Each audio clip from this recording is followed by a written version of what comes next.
Dicionário Evine, a partir da letra O, página 205, a palavra olhar.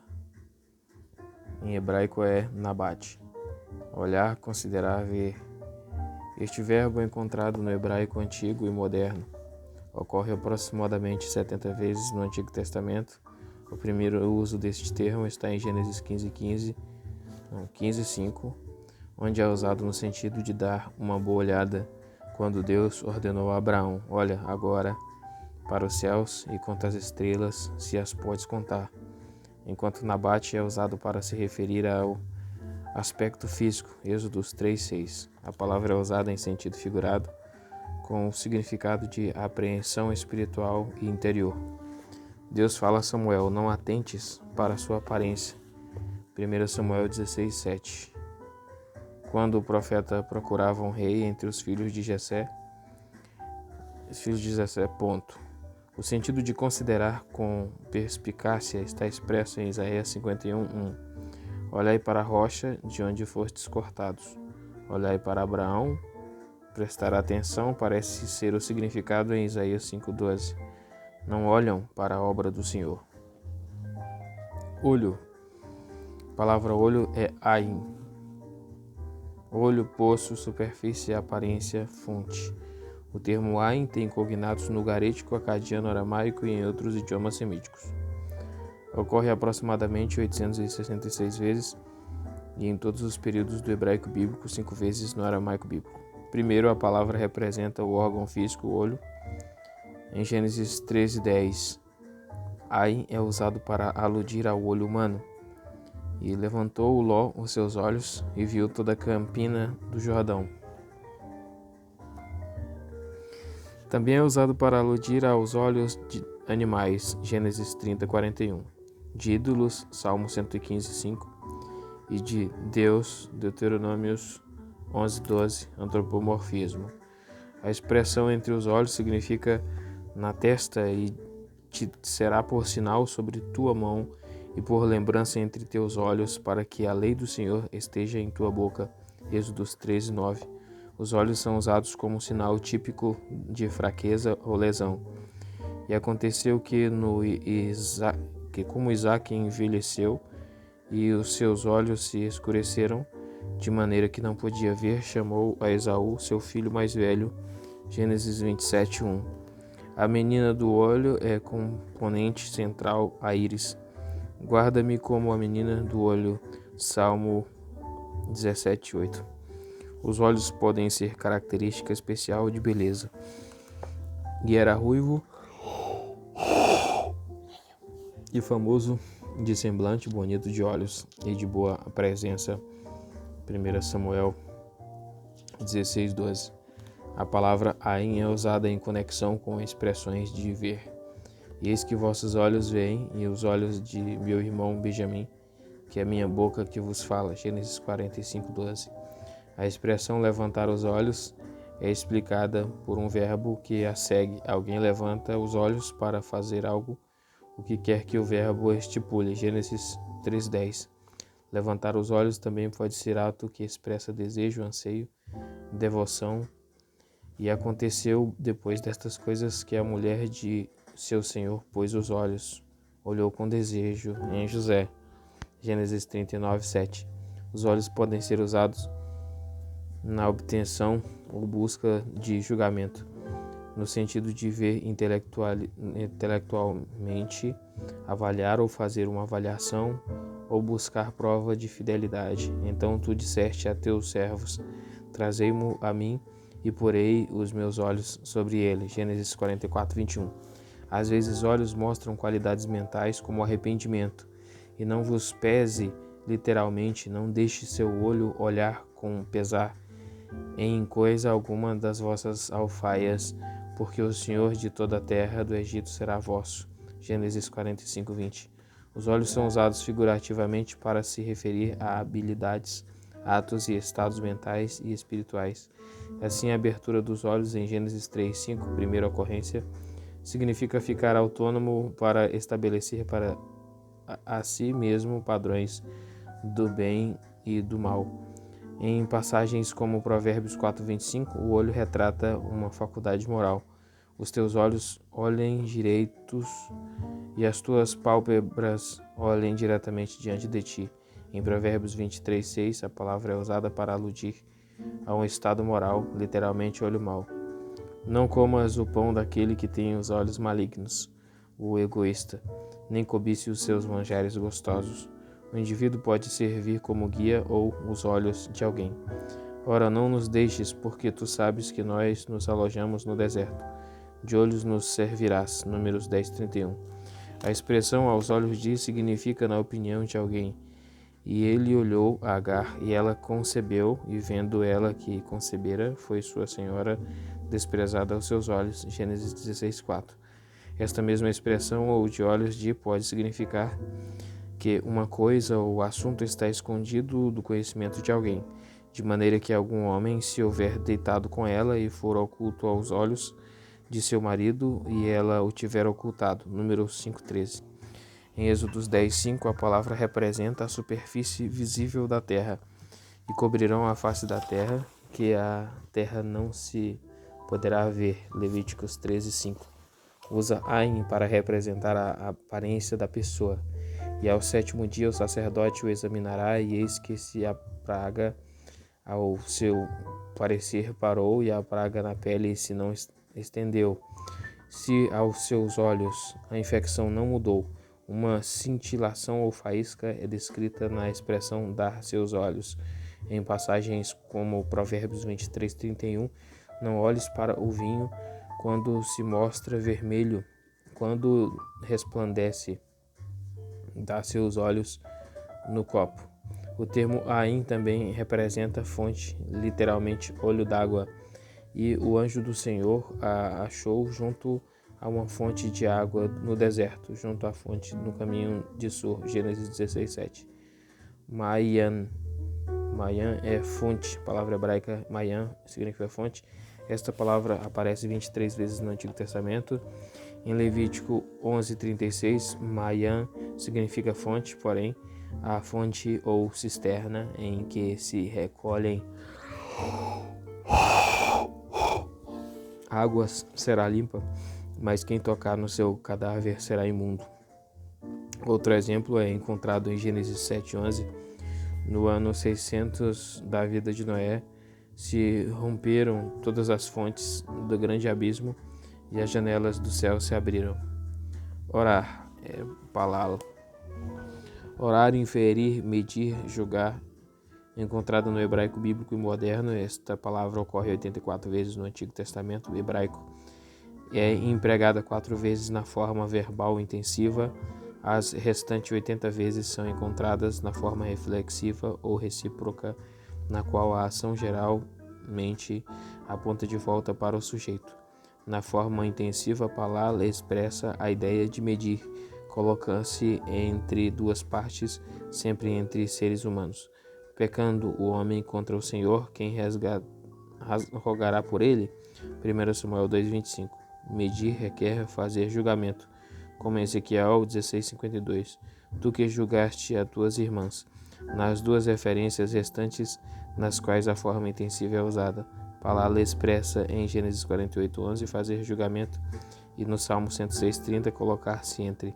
A primeira ocorrência de palavra no Antigo Testamento está em Gênesis 20:7, onde a forma reflexiva ou recíproca do verbo expressa a ideia de interceder por orar no interesse de e rogará por ti. Tal oração de intercessão é frequente no Antigo Testamento. Moisés ora para que o povo seja liberto das serpentes ardentes. Números 21:7. Ele ora por Arão, Deuteronômios 9:20, e Samuel intercede continuamente por Israel, 1 Samuel 12:23. A oração é dirigida não apenas a Jeová, mas também aos ídolos pagãos, Isaías 44:17. Às vezes a oração é feita a Jeová para que este haja contra um inimigo. O que me pediste acerca de Senaqueribe, rei da Síria, eu o ouvi. 2 Reis 19:20. A razão por que esta forma verbal é usada para expressar o ato de orar não está totalmente clara, considerando que esta forma verbal aponta de volta para o sujeito, num sentido reflexivo, talvez enfatize a parte que a pessoa que ora tem em suas orações. Outro sim, visto que a forma verbal pode ter um significado recíproco entre o sujeito e o objeto, ela ressalta o fato de que a oração é basicamente comunicação, a qual sempre tem de ser nos dois sentidos para que seja real. B. Substantivo. Tefilá, oração. Esta palavra, que aparece 77 vezes no hebraico bíblico, é a palavra hebraica mais geral para designar oração. Ocorre primeiramente em 1 Reis 8:28. Volte-se, pois, para a oração de teu servo e para a sua súplica. No fim, a casa de Deus será uma casa de oração para todos os povos. Isaías 56:7. Será a esta casa que todas as nações virão adorar a Deus. A palavra pode significar tanto oração não litúrgica e não poética, quanto oração litúrgica e poética. No último significado especial, tefilá é usado como título de salmo em 5 salmos e como título de oração de Abacuque e Abacuque 3:1. Nestes usos, tefilá significa um conjunto de oração para música e canto no culto de oração formal. No Salmo 72:20, a palavra descreve todos os salmos ou as orações dos Salmos 1 a 72, sendo que apenas um dos quais é especificamente chamado de oração, Salmos 17:1. Ordenar, tzavá, comandar, ordenar, ordenar. Este verbo só ocorre no hebraico bíblico em todos os períodos e no aramaico imperial a partir de cerca de 500 a.C. As ocorrências bíblicas enumeram 485 aproximadamente. Essencialmente, este verbo se refere à comunicação verbal pela qual um superior ordena a um subordinado. A palavra implica o conteúdo do que foi dito. O faraó deu ordens a seus homens a respeito de Abrão, os quais escoltaram Abrão e os que o acompanharam para fora do Egito. Gênesis 12:20. Esta ordem define uma ação pertinente para uma situação específica. A palavra tzavá também tem a conotação de ordem no sentido de estabelecer uma regra pela qual um subordinado deve agir em toda situação semelhante que vier a ocorrer periodicamente. No Jardim do Éden, primeira ocorrência desta palavra na Bíblia, Deus ordenou, fixou a regra de toda árvore do sentido comerás livremente. Gênesis 2:16. Neste caso, a palavra não contém o conteúdo da ação, mas enfoca a própria ação. Uma das fórmulas que ocorrem periodicamente na Bíblia é X fez tudo o que Y lhe ordenou. Por exemplo, Ruth fez conforme tudo quanto sua sogra lhe tinha ordenado. Ruth 3:6. Isso significa que ela executou as ordens de Noemi. Fórmula semelhante. X fez como Y ordenou, encontrada pela primeira vez em Números 32:25, onde os filhos de Ruben e Gade dizem a Moisés que, como ordena meu Senhor, assim farão teus servos. Estas fórmulas indicam o cumprimento ou a intenção de cumprir as ordens de um superior. O verbo tzavá é empregado para aludir a uma comissão ou incumbência, como o ato de ordenar, dizer ou enviar alguém a fazer uma tarefa particular. Em Gênesis 32:4, Jacó comissionou seus servos a entregarem a seu irmão Esaú certa mensagem particular. Eles agiram como seus emissários. Jacó literalmente comissionou que seus filhos o enterrassem na caverna de Macpela, Gênesis 49, 29 e 30, e depois morreu. Esta ordem constituía uma última vontade e testamento, uma obrigação ou dever. O verbo indica novamente designar alguém para ser o emissário de outrem. O sujeito mais frequente deste verbo é Deus. Ele não deve ser questionado ou ordenado a explicar a obra de suas mãos. Isaías 45:11. Ele diz a Israel que suas ordens são singulares, exigindo compromisso interior e não só obediência exterior, como as ordens dos homens exigem. Gênesis 29:13. Sua ordem é dada a Moisés desde cima do propiciatório, Êxodos 25:22. E suas ordens no Sinai, Levítico 7:38 e Levítico 17:1. Em outras ocasiões, quando ele ordena, a coisa simplesmente acontece. Sua palavra é ativa e poderosa, Salmos 33:9. Ele também emite ordens através dos profetas e para eles, Jeremias 27:4, que explicam, aplicam e falam suas ordens, Jeremias 1:17. Orelha. A palavra orelha em hebraico é ozen. Orelha, ouvido. O substantivo ozen é como nos idiomas semíticos, aparece 187 vezes no Antigo Testamento, principalmente para designar uma parte do corpo. A primeira ocorrência está em Gênesis 20:8. E levantou-se Abimeleque pela manhã, de madrugada, chamou todos os seus servos e falou todas essas palavras em seus ouvidos, e temeram muito aqueles varões. A orelha era o lugar para colocar brinco. Gênesis 35:4. Assim, podia ser furado como prova de servidão perpétua. Êxodo 21:6. Vários verbos são encontrados em relação à orelha ou ouvido: fazer ouvir ou informar. Ezequiel 24:26. Estar aberto ou prestar atenção. Salmos 10:17. Escutar. Salmo 78:1. Tapar. Isaías 33:15. Endurecer ou fazer-se de surdo, Isaías 6:10. E tinir, 1 Samuel 3:11. Também se diz que os animais têm orelhas, Provérbios 26:17. Idiomaticamente, Deus tem ouvidos. Não escondas de mim o teu rosto no dia da minha angústia. Inclina para mim os teus ouvidos no dia em que eu clamar. Ouve-me depressa, Salmo 102:2. Nesta passagem em particular, pode-se fazer uma tradução mais idiomática. Não escondas de mim a tua face quando eu estou em angústia. Escuta a minha oração e quando eu clamar, me responda logo. Em outro lugar, lemos: ouvindo, pois, Samuel todas as palavras do povo, as falou perante os ouvidos do Senhor. 1 Samuel 8:21, aqui a Ara traduz mais idiomaticamente a expressão as falou perante os ouvidos, por as repetiu perante o. Compare ouvindo, pois, Samuel todas as palavras do povo, as repetiu perante o Senhor. O Senhor abre os ouvidos, literalmente, fura as orelhas, Salmo 40:6, faz os ouvidos, Salmos 94:9, e forma os ouvidos, Provérbios 20:12, para permitir que o homem receba a direção do seu Criador. Como Criador, ele também pode ouvir e responder às necessidades de seu povo, Salmos 94:9.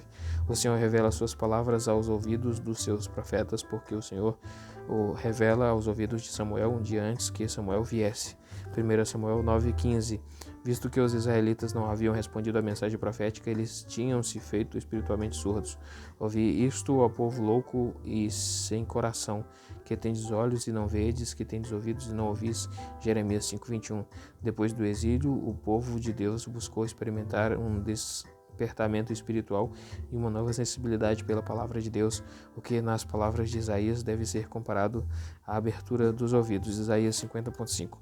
Orgulho, Gaá. Orgulhar-se, exaltar-se. Este verbo aparece 7 vezes no hebraico bíblico.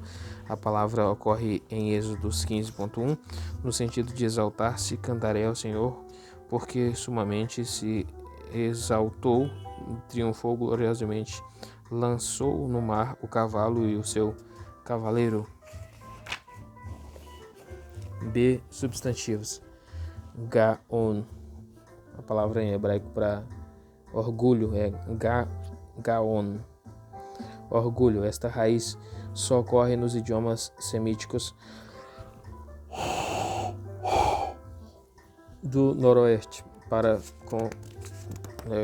noroeste como no ugarítico. Gan, orgulho. Este substantivo é uma palavra poética que só é encontrada nos livros poéticos nos profetas, 12 vezes em Isaías, no Cântico de Moisés, Êxodo 15:7, e em Levítico 26:19. No hebraico rabínico, Gaon significa homem de grande cultura. Um Gaon era o chefe das academias rabínicas de Suzã e Bum-Perdita, na Babilônia. Saadia Gaon foi um dos mais destacados.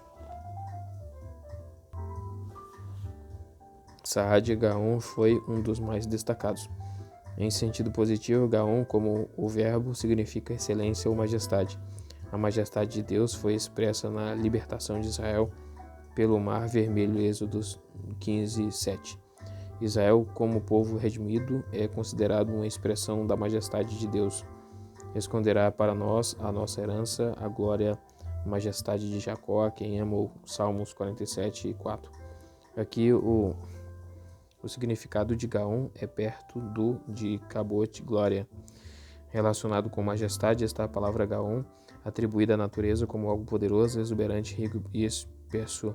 Os poetas usam a palavra para se referir às ordens orgulhosas, Jó 38:11, ou ao espesso matagal do Jordão. Se te fatigas correndo com homens que vão a pé, como poderás competir com cavalos?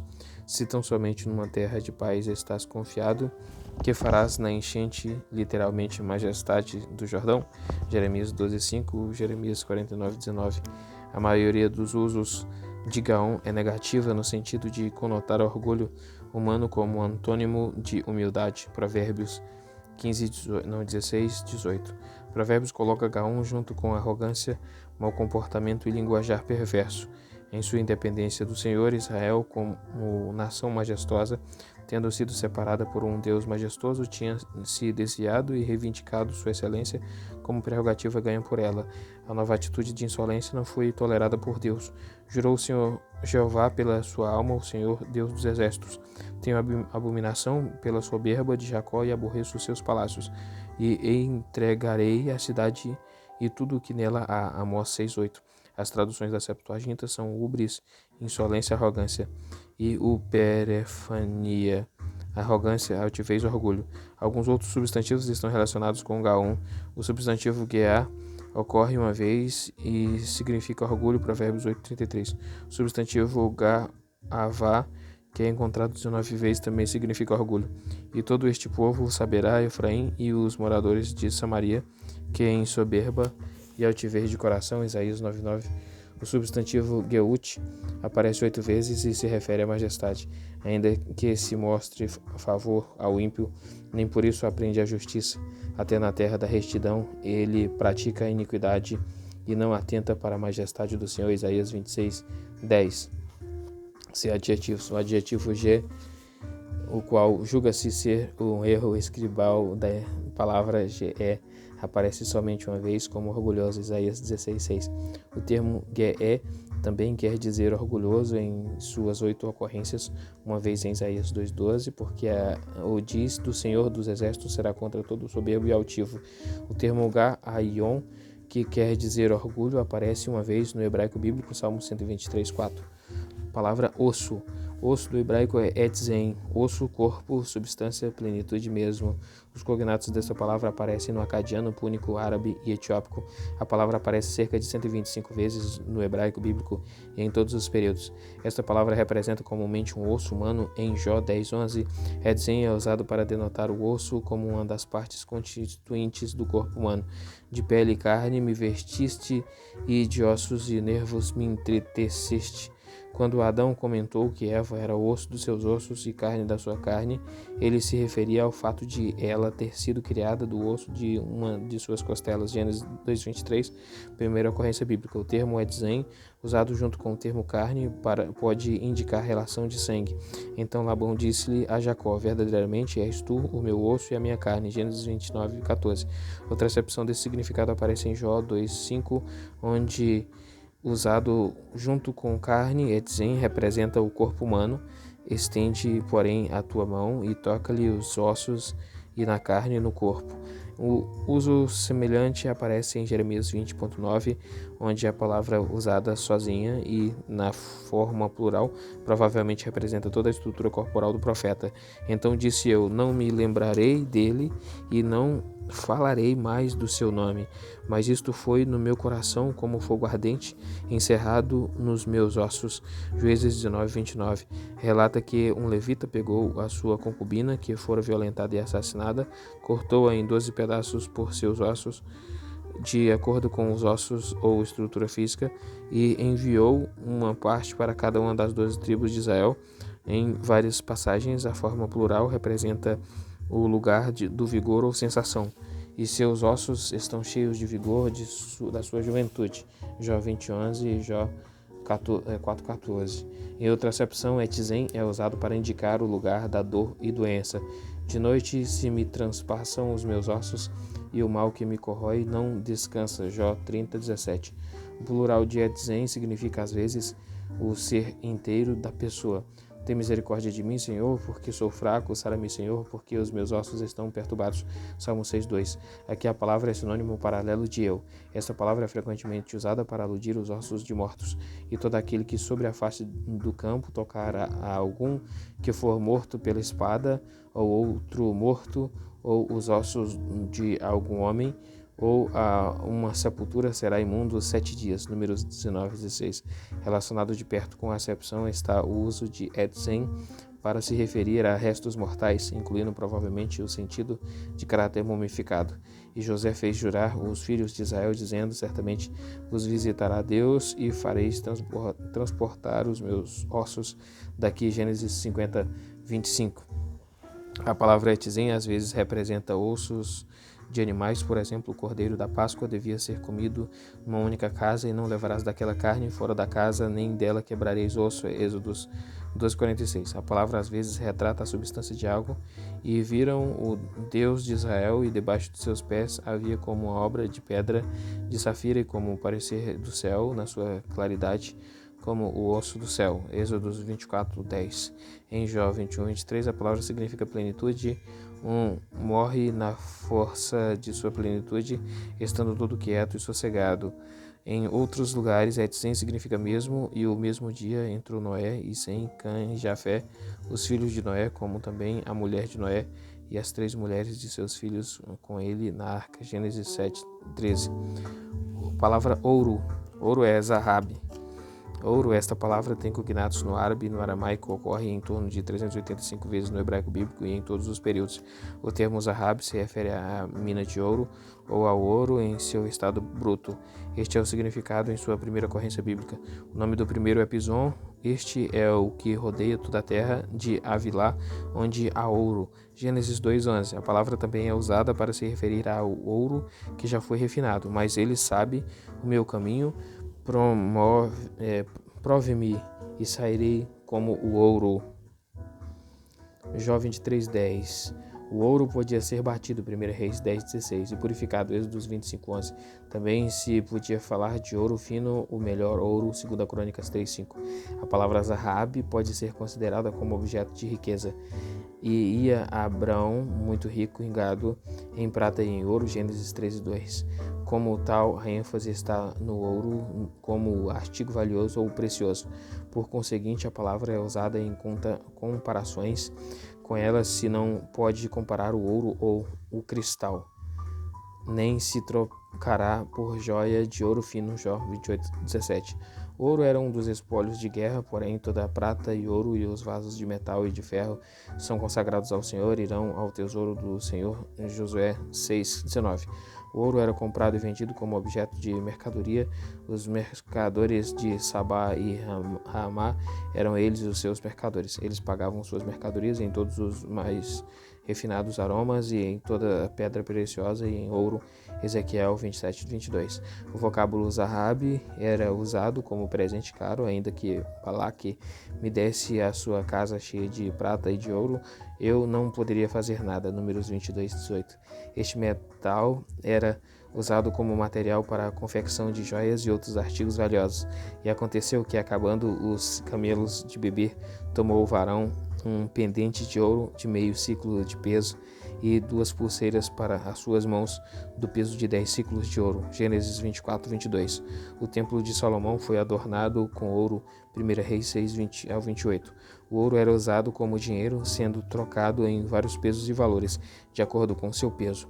Fez também 300 escudos de ouro batido, 3 arretéis de ouro. Mandou pesar para cada escudo. 1 Reis 10:17 e 2 Samuel 12:30. O ouro existia até a forma de moedas. Esdras 2:69. O termo Zahab é empregado para aludir à cor de ouro, que são aqueles 2 raminhos de oliveira que estão junto aos 2 tubos de ouro que vertem de si azeite dourado. Zacarias 4:12. A palavra ouvir em hebraico é chamar. Ouvir, dar atenção, escutar, obedecer, publicar. Esta palavra ocorre ao longo dos idiomas semíticos, incluindo o hebraico e o aramaico bíblicos. O verbo chamar aparece em todas as camadas históricas do hebraico por volta de 1160 vezes na Bíblia.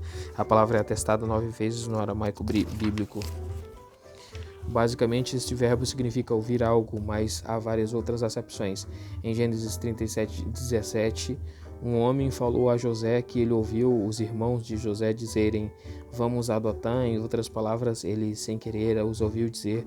O termo chamar também é usado para aludir e espiar ou ouvir intencionalmente uma conversa. Sara ouviu o que os 3 homens disseram a Abraão, Gênesis 18:10. José pediu que seus irmãos o ouvissem enquanto contava o que tinham sonhado, Gênesis 37:6.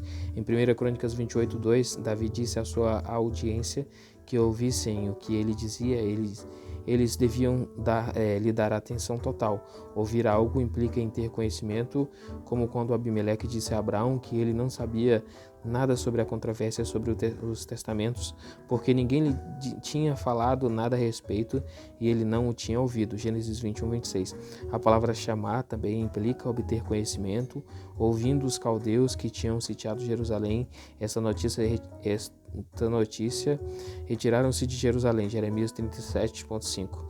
A palavra também significa vir a saber algo. Moisés disse aos homens impuros que esperassem enquanto ele ouvia o que o Senhor lhe ordenaria em relação a eles, Números 9:8. Seu intento claramente era mais do que só ouvir algo. Ele pretendia obter alguma coisa do conhecimento do Senhor. O verbo representa a mera audição de algo, como quando Adão e Eva ouviram o som que Deus fazia ao entrar no jardim. Gênesis 3:8, primeira ocorrência bíblica. Fazer alguém ouvir algo sem especificação do que foi ouvido. Sugere convocar a pessoa. 1 Reis 15:22. Ouvir pode ser intelectual ou espiritualmente. No sentido espiritual, ouve-se a palavra de Deus, Números 24:4, e aprende-se de Deus. Reciprocamente, Deus falou a Abraão que ele tinha lhe ouvido a oração e agiria de acordo. Gênesis 17:20. Neste contexto, ouvir não só significa ouvir o que é dito, mas concordar com a intenção ou petição. Gênesis 16:11. No caso de ouvir e dar atenção a uma autoridade superior, chamar significa obedecer. Na semente de Abraão seriam abençoadas todas as nações porque ele ouviu, obedeceu à voz de Deus. Gênesis 22:18. Outra acepção de audição intelectual aparece em Gênesis 11:7, onde lemos que Deus planejou confundir a língua humana para que não entendam um a língua do outro. Tem um coração que ouve é ter discernimento ou entendimento. 1 Reis 3:9. Certamente, quando Moisés disse aos juízes de Israel que ouvissem em casos, ele queria dizer mais que ouvir com os ouvidos. Ele queria que eles examinassem os méritos de cada caso, que tomarem uma decisão justa. Deuteronômio 1:16. B substantivo, shoma. A palavra hebraica é shoma. Coisas ouvidas por acidente, boato. Esta palavra ocorre raramente no Antigo Testamento, como em Josué 6:27. Assim era o Senhor com Josué e corria a sua fama por toda a terra. Palavra shema, hebraico, shema. Algo ouvido de propósito, relatório. É um relatório. O Antigo Testamento atesta esta palavra 17 vezes. Gênesis 29:13 contém uma ocorrência: e aconteceu que, ouvindo Labão as novas Shema de Jacó, filho de sua irmã, correu-lhe ao encontro. Shemurá, revelação, algo ouvido. Esta palavra aparece 27 vezes. Uma ocorrência está em Isaías 28:9.